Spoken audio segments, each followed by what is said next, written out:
YouTube, it's Sly. I've got an Xbox here, and it works fine, it reads discs, but my problem is that the tray won't eject unless I do it manually. Now I'll show you what I mean by this. So when I turn it on, it boots up fine. I don't have it on the TV just to save a little power. You can hear that hard drive though. There's no, you know, infections. But when you press the tray button, nothing happens. And then it just gives up eventually. So what you can do to manually open it is just get a paper clip and bend it as straight as you can like this. That's what I've done. There's a tiny little hole right there, right next to that eject button. So when you press the button and then you stick the screwdriver in, you can manually eject the tray. Thing is, I don't want to have to do that every time. And also, when I press the tray button, okay, well I got lucky that time, but it doesn't always catch when it wants to go back in. So this thing is a faulty tray, and I just want to have it convenient so I can just and not have to do this.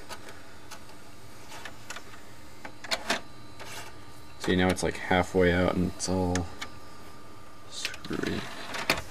So I'm going to take this thing apart. Stay tuned. So here's the Xbox. It's a beast of a machine. It's really heavy. You're going to notice on the underside that to get this top cover off, there's no visible screws. I'm going to turn it this way, just so that the labels are up. There's 4 rubber feet though, and I think what we have to do, I'm going by complete intuition here. I've never watched any tutorials, but I've taken apart my PS2 and other consoles uncountable amounts of times. So I'm going to take my knife here. Actually, you know what? I'm going to use a flathead screwdriver really quick, just this little guy. I'm going to try to just pry these feet off. See if I can get anywhere, just like this. I feel it's kind of coming out. So I'm going to see what I can do about getting these feet off, and I'll be right back. Alright, so what I found was the easiest way to get these little feet off. I can tell this Xbox has never been opened because the feet are still sticky. I got this from a friend who gave it away because the drive wasn't opening, and I found out it's fine. But the best way is to just get it started with a big flathead screwdriver like this, and then just peel with your thumb. It's going to take a lot of force because it's very sticky. But underneath all these feet you will find 4 really long screws. And then Microsoft are sneaky bastards. They hid screws here and here under the stickers. I don't know if you can see those holes, but what you can do to get these screws out is you might panic. You'll be like, oh my gosh, I need a TORX screwdriver, there's 6 ends. You can just use any standard Allen wrench in this size, and it fits in fine. And that worked really well for me. This was from the 99-cent store, not even thrift store or anything. And then you can flip the Xbox over. Wait, what did I just do? Okay. And you're gonna have to, I did this already so that it wouldn't be so sticky the first time. You can just work the top off. And you can put this to the side. And here's our Xbox. This is the DVD drive, where the problem is, and then this is the hard drive. So I am following a guide now on my phone, so I'm going to look at what the next step is for you guys. Okay, so I found out a few things. If you look at the lid, under the lid is this metal shielding. This is just for radiation protection, but from what I've heard from everyone, it doesn't do anything, and it's just kind of extra weight. So you can actually just rip it out and throw it away. Mine is very stuck though, so I'm just going to leave it. I've heard that most Xbox modders throw it away, but I might do that at a later point. Now what you're going to see, I'll try to lift this up. is that there's this really thick ribbon cable, and you want to take it out from under that little hook there and just free it. And now down here, where my finger is, there's going to be, let me see if I can zoom on that. You need to disconnect this guy, this white cable, and then this whole ribbon cable. They both need to pull out of the hard drive, just so that we can get a clearer access to the DVD drive. So I'm going to try to pull those out. So far, I've removed the ribbon cable from both the hard drive and the DVD drive. By doing that, you can just pull the ribbon. This is a very, very tough cable. You can just pull on it and it'll come out. Also, I've removed this, which is the power supply for the hard drive. You can put that to the side.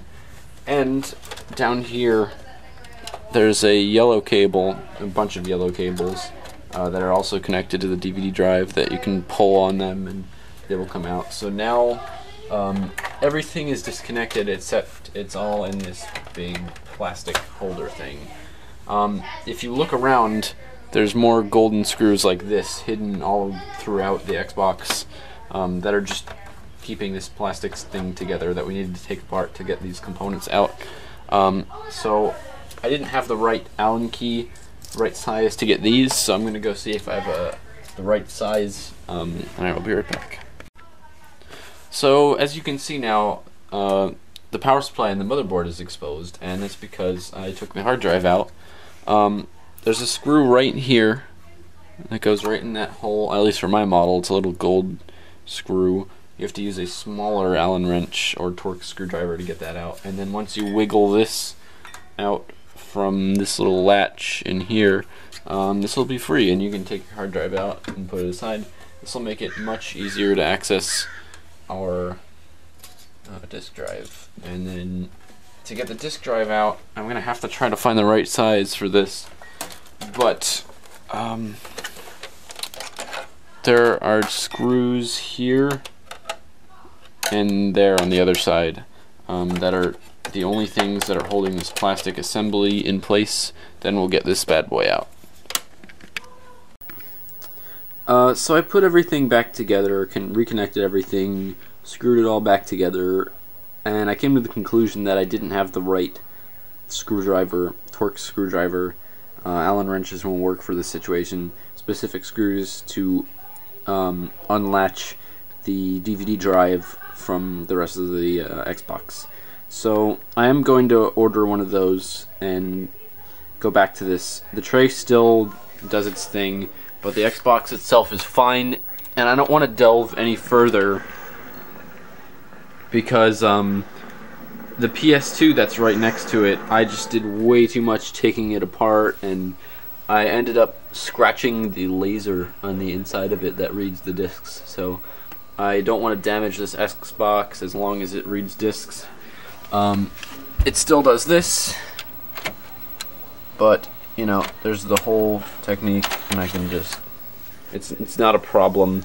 I was just curious, but hopefully this is as much a learning experience for you as it was for me. I now know how to take apart an Xbox, and it's nice to know. Just make sure when you're putting it back together that everything lines up and fits snugly, and you should be good to go. I will definitely follow up on this, as well as there's a PlayStation under there that I made a video on a year ago or something really long like that, and I'm going to be modding that as well. So thank you guys for watching, and happy summer.